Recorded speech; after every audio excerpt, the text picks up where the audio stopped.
तो दोस्तों चलिए आज आपके लिए लेकर के आए हैं एनसीईआरटी का एग्जाम्पलर का सेट नंबर 8। जी हाँ दोस्तों, काफी इंपॉर्टेंट क्वेश्चन इसमें भी डाला हुआ है। और हाँ, एक बात और आपको बता देता हूं कि जो लोग टेस्ट नहीं दिए हैं दोस्त, जाकर के टेस्ट दे लीजिए। आपको पता है ना कि कितना इंपॉर्टेंट क्वेश्चन टेस्ट में भी रहता है, इसलिए टेस्ट को मत मिस कीजिए। वो भी इंपॉर्टेंट है, वो भी एग्जाम के मद्देनजर अगर देखा जाए तो काफी इंपॉर्टेंट क्वेश्चन आपको हम प्रोवाइड करा रहे हैं टेस्ट के माध्यम से, इसलिए टेस्ट मत मिस कीजिए। जो लोग टेस्ट अभी तक नहीं दिए दोस्त, जाकर के दे लीजिए। ठीक है, आज हम लोग शुरू करते हैं एनसीईआरटी एग्जाम्पलर का सेट नंबर 8। इसमें भी 20 इंपॉर्टेंट क्वेश्चन है, लेकिन आज क्या करेंगे दोस्त, रिवर्स गियर लगाएंगे। क्या करेंगे, रिवर्स गियर लगाएंगे। चलिए तो क्वेश्चन हम क्या शुरू करते हैं, 20 से शुरू करते हैं। यह आपका 20वां नंबर क्वेश्चन काफी इंपॉर्टेंट है। देखिएगा क्या कह रहा है इसमें कि प्रजनन संबंधी शब्दों का सेट जो है इसमें दिया हुआ है। ठीक है, आपको क्या करना है कि गलत सेट चुनना है। 3 ऐसे सेट हैं इसमें मौजूद जो बिल्कुल सही है, लेकिन एक ऐसा सेट है जो बिल्कुल गलत होगा। उसी सेट को आपको पहचानना है। अगर आप प्रजनन चैप्टर पढ़े हुएगा तो उसमें आपको पता होगा, और नहीं पढ़े तो अभी हम आपको बता देते हैं। ठीक है, सेट क्या है, चलिए पहला सेट देख लीजिए। पहला आपको क्या कह रहा है कि शुक्राणु वृषण दे दिया है, उसका शुक्र वाहिनी दे दिया है, शुक्राणु वाहिनी, उसके बाद यह लिंग दे दिया है। तो ध्यान दे रखिएगा, आपको हम बता देते हैं कि ये बिल्कुल सही है। सही कैसे है ये जान लीजिए। शुक्राणु कहां से निर्माण होता है, वृषण से। वृषण कहां से, वृषण में कहां से आता है, शुक्र वाहिनी से। उसके बाद जो है लिंग में आता है ना। तो ध्यान रखिएगा, ये सेट जो है बिल्कुल सही है। उसके बाद सेकेंड सेट देखिए, क्या कहता है कि मासिक धर्म महिला में होती है, मासिक धर्म। उसके बाद अंडाशय, उसके बाद डिंबाहिनी, उसके बाद गर्भाशय में आता है। ठीक है, तो ये भी क्या है कि सेट बिल्कुल सही है। अब थर्ड नंबर आप सेट देख लीजिए। थर्ड नंबर सेट क्या कह रहा है, क्या कह रहा है इसमें कि शुक्राणु। चलिए ठीक है, शुक्राणु। उसके बाद यह है डिंबाहिनी। देखिए शुक्राणु पुरुष में होता है, डिंबाहिनी महिला में होता है, अंडाशय गर्भाशय ये सब महिला में होता है, ये शुक्राणु जो होता है पुरुष में होता है। तो ये सेट ही यहाँ पे गलत दे दिया है। तो ये मेरा क्या होगा, थर्ड नंबर मेरा ऑप्शन क्या होगा कि बिल्कुल करेक्ट होगा अकॉर्डिंग टू क्वेश्चन। हमको क्योंकि गलत सेट पहचानना था, हम गलत सेट पहचान लिए। चलिए अगला क्वेश्चन देखिए, मतलब रिवर्स डायरेक्शन में चल रहे हैं। तो 19वां सेट है, कहता है निषेचन के बाद। निषेचन के बाद क्या होता है कि परिणाम को इसका जो एक नए जीव का जन्म देता है वह क्या कहलाता है। जी हाँ, निषेचन कहने का मतलब क्या, पुरुष का शुक्राणु महिला का अंडाणु जब आपस में मिलते हैं तो एक निषेचन बनता है। निषेचन के बाद जो है उसमें से किसका निर्माण होता है यही इसमें चुनना है, उसे ही क्या कहते हैं ये बताना है इसमें। ध्यान रखिए, तो निषेचन के बाद क्या डायरेक्ट जो है भ्रूण बन जाते हैं, या दूसरा अंडाणु बनते हैं, या तीसरा नंबर का आता है कि भ्रूण ही बनता है, या चौथा युग्मजन बनता है। दोस्त बनता क्या है तो ध्यान रखिएगा, आपको हम बता देते हैं कि निषेचन के बाद यानी कि पुरुष का शुक्राणु और महिला का अंडाणु जब मिलते हैं तो दोस्त एक नए जीव का मतलब कि एक नए कोशिका का निर्माण होता है, जिसको आप कहिए युग्मजन कहते हैं। क्या कहते हैं, युग्मनज कहते हैं। तो ये फोर्थ नंबर मेरा ऑप्शन क्या होगा कि बिल्कुल करेक्ट होगा। ठीक है, अगर थोड़ा बहुत आप अगर पढ़े होइएगा चैप्टर तो आपको पकड़ में आ जाएगा। चलिए अगला क्वेश्चन देखिए। अगला क्वेश्चन आपको क्या कर रहा है कि जलीय जानवर में निषेचन पानी में होता है। ठीक है, तो स्वाभाविक बात है, जो जल में रहता है उसका निषेचन पानी में ही होगा, हवा में थोड़ी होगा। उसको क्या कहते हैं, अच्छा उसे क्या कहते हैं ये इसमें कहा जा रहा है। तो ध्यान रखिएगा, आपको हम बता देते हैं। पहला ऑप्शन देख लीजिए। पहला ऑप्शन आपको क्या कह रहा है कि बिना निषेचन के सजीव प्रजक कहते हैं, क्या ये कहते हैं। या दूसरा नंबर आपको कहता है कि बाह्य निषेचन के साथ अंड प्रजक कहते हैं, क्या ये कहते हैं। या थर्ड नंबर आपको कहता है कि आंतरिक निषेचन के साथ सजीव जो है प्रजक कहते हैं। या चौथा नंबर आपको कह रहा है कि आंतरिक निषेचन के साथ अंड प्रजक कहते हैं। दोस्त क्या कहते हैं, जो जीव जल में रहते हैं और जल में निषेचन करते हैं, पानी में निषेचन करते हैं, उसे क्या कहते हैं। तो ध्यान रखिएगा, जो भी जल में रहने वाले जीव होते हैं वो बाहरी निषेचन के साथ अंड प्रजक करते हैं। ध्यान रखिएगा, ये सेकेंड नंबर ऑप्शन होगा। जितने भी जलीय जीव होते हैं उसके बारे की बात बता रहे हैं। ठीक है, तो इसको ध्यान रखिएगा, इंपॉर्टेंट है। चलिए अगला क्वेश्चन दिखाते हैं।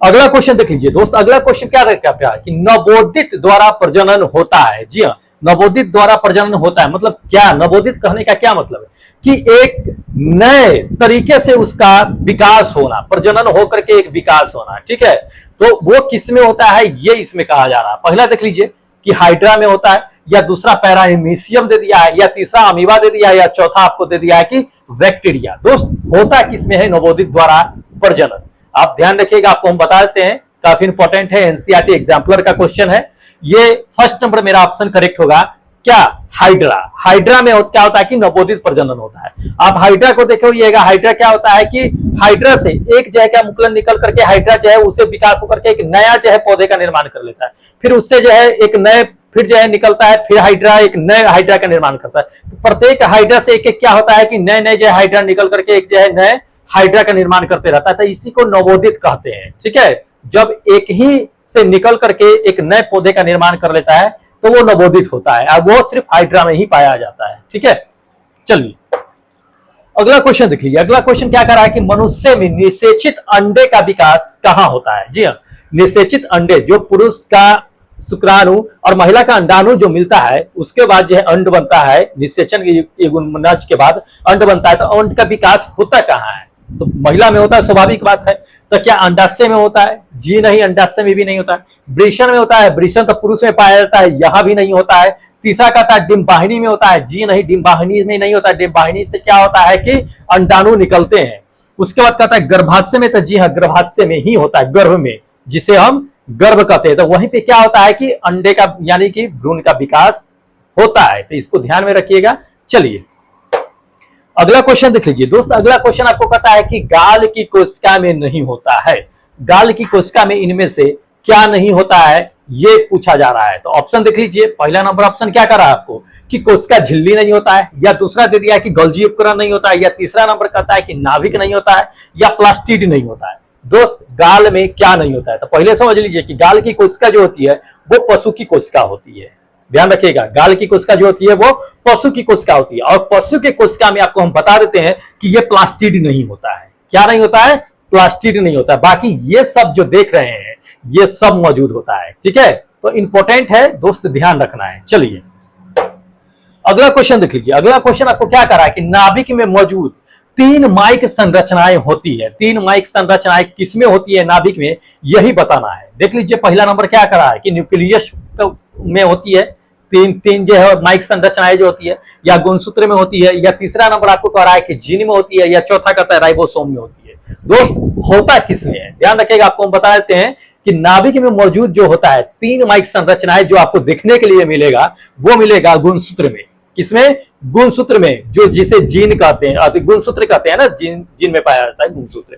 तो ये आपको गुणसूत्र में ही मिलेगा आपको। ठीक है, जो माता पिता और संतानों में, इसलिए इसको 3 माइक संरचना कहा जाता है, जो तीनों रूप में क्या होता है कि ट्रांसफर होते रहता है। ठीक है, तो इसको ध्यान में रखिएगा। चलिए ये देख लीजिए। अगला क्वेश्चन आपको क्या करा है कि कोशिका के निम्नलिखित भागों में से, कोशिका के निम्नलिखित भागों में से उस भाग का हमको नाम बताना है जो पादप कोशिका, जंतु कोशिका और जीवाणु कोशिका में पाया जाता है, मतलब समान रूप से पाया जाता है। ध्यान रखिएगा, तीनों में पाया जाता है। किस किस में? पादप में, जंतु में और जीवाणु में, तीनों के कोशिका में समान रूप से पाया जाता है। तो इसमें से कौन से कोशिका का भाग है ये बताना है। पहला कह रहा है आपको कि क्लोरोप्लास्ट। तो क्लोरोप्लास्ट सिर्फ और सिर्फ यह पादप कोशिका में ही पाया जाता है, ये जंतु या जीवाणु कोशिका में नहीं पाया जाता है। दूसरा नंबर देखिए कोशिका भित्ति। कोशिका भित्ति भी क्या होता है कि पादप कोशिका में ही पाया जाता है। ठीक है, चलिए तीसरा देख लीजिए कि तीसरा कहता है कि कोशिका झिल्ली। तो जी हाँ, कोशिका झिल्ली ही ऐसा है जो क्या क्या होता है कि आपको जीव के कोशिका में, जीवाणु के कोशिका में या पादप कोशिका में, तीनों में पाया जाता है। तो ये थर्ड नंबर मेरा ऑप्शन क्या होगा कि बिल्कुल करेक्ट होगा। दोस्त ध्यान रखना है, काफी इंपॉर्टेंट क्वेश्चन सब है, ये सब पूछे जाते हैं ये सभी क्वेश्चन। चलिए अगला क्वेश्चन देख लीजिए। अगला क्वेश्चन आपको क्या दे दिया है कि कोशिकाओं के आयाम, आयाम मतलब आकार, ठीक है, को व्यक्त करने के लिए इसमें से किसका उपयोग करते हैं। ठीक है, उसका साइज अगर मेजरमेंट करना है किसी भी कोशिका का तो इसमें से हम किसका उपयोग करेंगे। ध्यान रखिएगा, क्या उसे हम सेंटीमीटर में कोशिका को मेजर करते हैं? नहीं, उसमें नहीं करते हैं। दूसरा कहता मिलीमीटर में, बिल्कुल नहीं, मिलीमीटर में भी नहीं करते हैं, क्योंकि कोशिका काफी छोटा होता है। माइक्रोस्कोप से देखिएगा तो पता चलेगा। तो स्वाभाविक है कि उसे हम माइक्रोमीटर से ही मेजर करेंगे। ये थर्ड नंबर मेरा ऑप्शन क्या होगा कि माइक्रोमीटर। ठीक है, ध्यान रखिएगा, इंपॉर्टेंट है। माइक्रोमीटर से हम क्या करते हैं कि मेजर करते हैं। चलिए अगला क्वेश्चन देख लीजिए। अगला क्वेश्चन आपको क्या कर रहा है कि जिन गुणसूत्रों, अच्छा ये ऑप्शन है। हाँ, अगला क्वेश्चन आपको कर रहा है कि सही कथन चुनने के लिए, सही स्टेटमेंट चुनने के लिए, कि इसमें से जो दिया गया स्टेटमेंट है वो कौन सा सही स्टेटमेंट है। पहला देख लीजिए, पहला आपको क्या कह रहा है कि जिन गुणसूत्रों में जो है स्थित होता है। तो जी हाँ, ये तो बिल्कुल सही है, इससे पहले आपको बता दिए हैं कि गुणसूत्र जो होता है वो किस में स्थित होता है, जीन में स्थित होता है। तो ये तो बिल्कुल सही है। सही कथन कहता है, मतलब स्वाभाविक है कि ये तीनों जो कथन दिया हुआ है ये गलत कथन है, मतलब कि ये फर्स्ट नंबर मेरा स्टेटमेंट जो है दोस्त ये बिल्कुल सही है। तो इसको ध्यान में रखिएगा, इंपॉर्टेंट है। चलिए अगला क्वेश्चन आपको हम दिखाते हैं। अगला क्वेश्चन देखिएगा दोस्त, अगला क्वेश्चन आपको कहा जा रहा है, इसमें काफी इंपॉर्टेंट है कि कोशिकाओं में मौजूद जेल जैसी जो पदार्थ होता है उसको क्या कहते हैं। जी हाँ, काफी इंपॉर्टेंट है और कई बार ये क्वेश्चन पूछा भी गया है। इसमें हम आपको नहीं दिखाए हैं, लेकिन जो इससे प्रीवियस बताए थे क्वेश्चन उसमें आपको हम बता दिए थे कि कई बार पूछा गया है। इंपॉर्टेंट है, जेल जैसा जो होता है उसको क्या कहते हैं। पहला नंबर आपको कह रहा है कि प्रोटोप्लाज्मा कहते हैं, या दूसरा नंबर कहता है कि क्लोरोप्लास्ट कहते हैं, क्लोरोप्लास्ट कहते हैं, पेड़ पौधे में पाया जाता है, या तीसरा नंबर कहता है क्रोमोसोम कहते हैं, या चौथा नंबर आपको कह रहा है कि साइटोप्लाज्मा कहते हैं। दोस्त कहते किसको है, तो ध्यान रखिएगा, साइटोप्लाज्मा हम जो होता है तो पारदर्शी जेली जैसे पदार्थ जो होता है आपको हम बता देते हैं, कोशिका के नाभिक में जो होता है उसको हम क्रोमोसोम कहते हैं। ठीक है, ये थर्ड नंबर मेरा ऑप्शन करेक्ट होगा कि क्रोमोसोम कहते हैं। इंपॉर्टेंट है, ये सब पूछे जाते हैं क्वेश्चन, नोट करके रखिएगा। ठीक है, चलिए अगला क्वेश्चन देख लीजिए। अगला क्वेश्चन आपको क्या कह रहा है कि एक कोशिकीय जीवों के संबंध में सही कथन चुनना है। ठीक है, यूनिसेल जो सेल्स होते हैं, कोशिका जीव जो होते हैं, उसका जो है सही स्टेटमेंट क्या होता है ये बताना है। चलिए पहला देख लीजिए, पहला स्टेटमेंट आपको कहता है कि एक कोशिकीय जीवों में कहता है कि विभिन्न कार्य करने के लिए जो है क्या होता है, समन्वय काम करते हैं। क्या ये जो है आपका सही कथन है, तो जी नहीं, ये बिल्कुल गलत है। दूसरा कहता है कि आपको एक कोशिकीय जीवों में भोजन की आवश्यकता नहीं होती है, ऐसा नहीं होता है, सभी जीवों में भोजन की आवश्यकता होती है। ठीक है, ये गलत स्टेटमेंट दे रहा है। तीसरा नंबर देख लीजिए, तीसरा नंबर आपको कहता है कि कोशिकीय जीव श्वसन करते हैं और प्रजनन करते हैं, तो जी हाँ ये बिल्कुल सही है। बाकी ऊपर तीन देखे हैं वो गलत है, स्वाभाविक है कि नीचे एक नंबर वाला भी गलत स्टेटमेंट होगा। ठीक है, तो इसको ध्यान में रखिएगा दोस्त, ये सारे क्वेश्चन जो है इंपॉर्टेंट है आपकी बार का। ठीक है,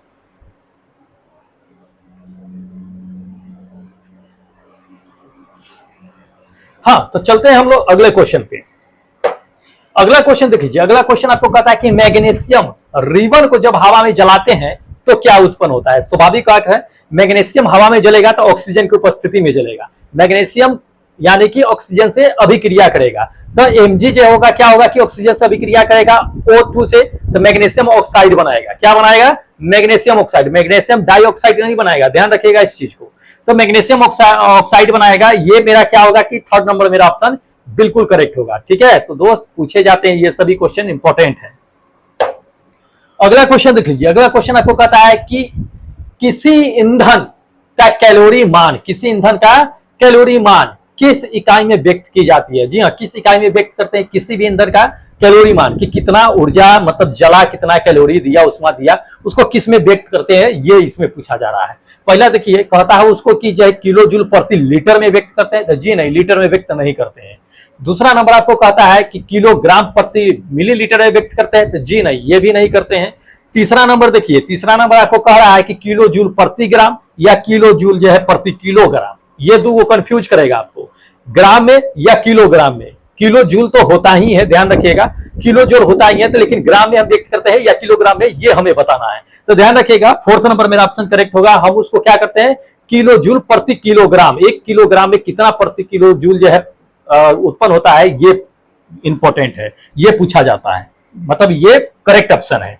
चलिए अगला क्वेश्चन देख लीजिए। अगला क्वेश्चन कहता है कि नेफ्थलीन है। अच्छा हाँ, नेफ्थलीन को क्या करते हैं कि नेफ्थलीन बॉल्स को क्या करते हैं कि कोल तार का जो है कोल तार से प्राप्त किया जाता है, तो इसका उपयोग कहाँ करते हैं। जी हाँ, नेफ्थलीन को कोल तार से प्राप्त किया जाता है, तो इसका उपयोग करते कहाँ है, ये इसमें बताना है। पहला ऑप्शन देख लीजिए। पहला ऑप्शन क्या कहता है कि मच्छर भगाने में करते हैं इसका उपयोग, या दूसरा नंबर आपको कहता है कि मधुमक्खी को भगाने में करते हैं, या तीसरा नंबर कहता है कि पतंग को भगाने में करते हैं, या चौथा कहता है सांप को भगाने में करते हैं। नेफ्थलीन का उपयोग कहाँ करते हैं जो कोल तार से हमें प्राप्त होता है। ध्यान रखिएगा, आपको हम बताते हैं कि नेफ्थलीन का प्रयोग जो करते हैं वो कीट पतंग को भगाने में करते हैं। किसको, कीट पतंग को। तो ये थर्ड नंबर मेरा ऑप्शन क्या होगा कि बिल्कुल करेक्ट होगा, पतंग को भगाने में, यानी कि कीट पतंग जो भी होते हैं उसको भगाने में किया जाता है, तो इसको ध्यान में रखिएगा। चलिए अगला क्वेश्चन देख लीजिए। अगला क्वेश्चन आपको पता है कि कोयला किसके अवशेषों से प्राप्त बनता है। तो कोयला किसके अवशेष से बनता है? तो ध्यान रखिएगा, आपको हम बताते हैं कि लाखों साल पहले या करोड़ों साल पहले कहिए कि ऐसा भूकंप आया होगा जिसकी वजह से पेड़ पौधे गड्ढे में डूब चले गए होंगे और काफी दबाव और ताप की वजह से वो क्या हो गए होंगे, धीरे धीरे कोयले में कन्वर्ट हो गए। तो हमेशा क्या होता है कि ध्यान रखिएगा, वनस्पति की वजह से होते हैं और जीव जंतु जो नीचे दबते हैं उसके वजह से पेट्रोलियम का निर्माण होता है। तो ये ध्यान रखिएगा, केवल बनते हैं किसके? वनस्पति से। तो केवल वनस्पति होगा। अगर इसी में कह देता कि पेट्रोलियम या सीएनजी गैस, तो वो जीवों से होता है। ध्यान रखिएगा, किससे? जीवों से होता है। तो ये इंपॉर्टेंट है। चलिए अगला क्वेश्चन देख लीजिए। अगला क्वेश्चन आपको कहता है कि उद्योगों में क्या करते हैं कि कोयले के कुछ उपयोगी प्राप्त करने के लिए क्या किया जाता है कि संशोधित किया जाता है। ठीक है, तो निम्नलिखित में से कोयले से क्या प्राप्त नहीं होता है, इसमें ये बताना है। ठीक है, तो कोयला से क्या प्राप्त नहीं होता है? तो कोयला उला को अगर जलाएंगे तो कोक प्राप्त होगा ही, कोल तार प्राप्त होगा ही, तीसरा नंबर कोल गैस प्राप्त होगा ही। क्या नहीं प्राप्त होगा? सीएनजी प्राप्त नहीं होगा, क्योंकि कंप्रेस्ड नेचुरल गैस यह क्या होता है कि आपको जो है धरती से ही प्राप्त होते हैं। नेचुरल जो होता है ये कोयला से प्राप्त नहीं होता है। तो ध्यान रखिएगा, कोल गैस प्राप्त होता है लेकिन सीएनजी नहीं। ठीक है, चलिए अगला क्वेश्चन देख लीजिए। अगला क्वेश्चन आपको क्या कह रहा है कि मृत वनस्पति कार्बनिक पदार्थों का कार्बनीकरण से कौन सा पदार्थ बनता है? अच्छा, ये चीज है मृत वनस्पति, मतलब मरे हुए पेड़ पौधे के कार्बनीकरण से कौन सा पदार्थ बनता है? तो आपको हम पहले ही बता दिए हैं कि पेड़ पौधा लाखों हजारों साल पहले क्या हुए होंगे, करोड़ों साल पहले पेड़ नीचे दब गया होगा और दबने के बाद उसका कार्बनीकरण हुआ होगा। कार्बनीकरण के बाद वह धीरे धीरे किसमें कन्वर्ट हो गए? कोयले में कन्वर्ट हो गए होंगे।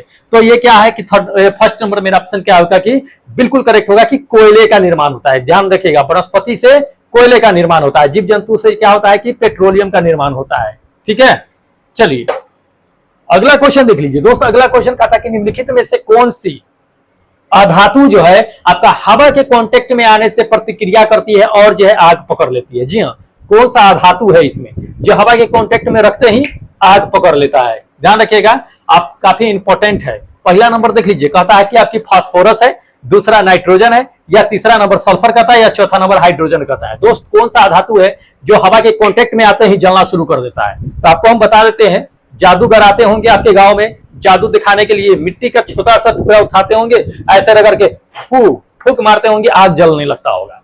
तो वो क्या रहता है दोस्त? वही हवा के कांटेक्ट में आता है और लगभग आपको हम बता देते हैं कि 30 से 35 डिग्री सेल्सियस पे आते ही वो जलना शुरू हो जाता है। तो वो होता क्या है? तो वो होता है श्वेत फास्फोरस, यानी कि ये फास्फोरस मेरा क्या होगा कि बिल्कुल करेक्ट आंसर होगा। तो ध्यान रखिएगा, अगर कोई अगले बार से आपके गांव में अगर आ रहा है खेल दिखाने के लिए, जादू दिखाने के लिए, आग पकड़ा रहा है या कह रहा है कि आग जादू से निकल रहा है, तो कहिएगा कि ये कोई जादू नहीं है बल्कि ये केमिकल का कमाल है, वो भी केमिकल श्वेत फास्फोरस का कमाल है। ठीक है, इसको ध्यान में रखिएगा। चलिए ये अपना लास्ट क्वेश्चन है दोस्त। ठीक है, आज जल्दी ही खत्म कर दिए क्योंकि थोड़ा सा मुझे काम था और मेरे पास टाइम नहीं है दोस्त, इसलिए क्वेश्चन तो लाना ही था, इसलिए जल्दी ही आपके सामने ये खत्म कर दिए हैं। और बहुत जल्द ही एनसीईआरटी का क्या करेंगे कि हम लोग खत्म करके और मिक्स क्वेश्चन पे चलेंगे। ठीक है, ध्यान रखिएगा, बने रहिएगा एग्जाम तक। हम बिल्कुल एग्जाम तक आपके लिए काफी इंपॉर्टेंट क्वेश्चन प्रोवाइड कराते रहेंगे। जब तक एग्जाम नहीं होगा तब तक दोस्त हम आपके साथ हैं, इसलिए दोस्त चैनल सब्सक्राइब कर लीजिएगा। ठीक है, अगर आपके लिए अगर लगे कि बेनिफिट है, क्योंकि ये एनसीईआरटी एग्जाम्पलर से क्वेश्चन चल रहा है, इसके बाद जब मिक्स आएगा तो काफी टफ हम क्वेश्चन देंगे जो काफी इंपॉर्टेंट होगा एग्जाम के लिए, उसे मिस मत कीजिएगा। ठीक है, अभी तो एनसीईआरटी एग्जाम्पलर ही पढ़ना जरूरी है, क्योंकि आपको सिर्फ ये रेलवे के लिए फोकस नहीं करेगा। आपको पता ही है कि रेलवे के लिए सिर्फ फोकस नहीं करता है, बल्कि सारे एग्जाम, जितने भी एग्जाम कंडक्ट कराते हैं उस सब के लिए ये इंपॉर्टेंट होता है एनसीईआरटी का क्वेश्चन, इसलिए पढ़ना जरूरी था, इसलिए हम आपको पढ़ा दिए साइंस का। ठीक है, चलिए लास्ट क्वेश्चन देख लेते हैं दोस्त। लास्ट क्वेश्चन देखिए क्या कह रहा है इसमें कि निम्नलिखित में से कौन सा गुण जो है तांबे के विद्युत चालन तारों के उपयोग करने के लिए जिम्मेदार नहीं होता है? जी हाँ, यानी विद्युत चलने के लिए कोई जिम्मेदार नहीं होता है कि वो अगर रहे तो चलेगा, विद्युत न रहे तो न चलेगा। ऐसा क्या? तो ध्यान रखिएगा, पहला नंबर कहता है कि लचीलापन। तो लचीलापन रहे न रहे फर्क पड़ता है, ध्यान रखिएगा। दूसरा नंबर रंग। तो तांबे के कलर का रंग जो होता है वो कैसा भी रहे, विद्युत चालन में कोई फर्क नहीं पड़ता है, ठीक है। चाहे वो व्हाइट रहे या आपका जो कलर रहता है तांबे का वो रहे, ब्राउन कलर या कोई भी कलर रहे, वो कलर से विद्युत चालन पे कोई प्रभाव नहीं पड़ता है, कोई जिम्मेदार नहीं होता है ये। तो ये क्या होगा कि ये सेकेंड नंबर मेरा ऑप्शन करेक्ट होगा, ठीक है। तो दोस्त इसी तरह से क्या होता है कि एनसीईआरटी का 20 इंपोर्टेंट क्वेश्चन आपके सामने हम चुन करके लाते हैं, जो आरआरबी आपका टेक्नीशियन एग्जाम और एलपी के एग्जाम के लिए काफी इंपॉर्टेंट होता है, और आने वाली जितने भी एग्जाम है उस सब के लिए इंपॉर्टेंट होता है। इसलिए दोस्त इसे मिस मत कीजिए, जितना एनसीईआरटी का आपको दे रहे क्वेश्चन दोस्त उसे पूरा चट कर जाइए, ठीक है। चलिए, अगर अभी तक आपने क्या किया है कि चैनल नहीं सब्सक्राइब किया है तो दोस्त सब्सक्राइब कर लीजिए, काफी बेनिफिट होने वाला है आने वाले वीडियोस में, क्योंकि अभी तो ये 8 क्लास से चला था, अब खेल मेन शुरू होने वाला है 9th और जब 10th आएगा तो, ठीक है। तो फटाफट चैनल सब्सक्राइब कर लीजिए। जो लोग अभी तक टेस्ट नहीं दिए दोस्त जाकर के टेस्ट दे लीजिए, नीचे डिस्क्रिप्शन बॉक्स में लिंक दिया हुआ है, स्कोर कार्ड कल आ जाएगा आपका, इसलिए फटाफट क्या कीजिए कि टेस्ट दे लीजिए। उसके बाद हम देखेंगे किसने अपना जलवा साइंस में बिखरा है, फिर हम लेके आएंगे आपका नाम, और नाम से आप लोगों को लिस्ट दिखाएंगे कि कौन कितने नंबर पे है, ठीक है। चलिए, हमें इजाजत दीजिए, फिर मिलते हैं नेक्स्ट वीडियो में नेक्स्ट सेट के साथ, तब तक जय हिंद दोस्तों।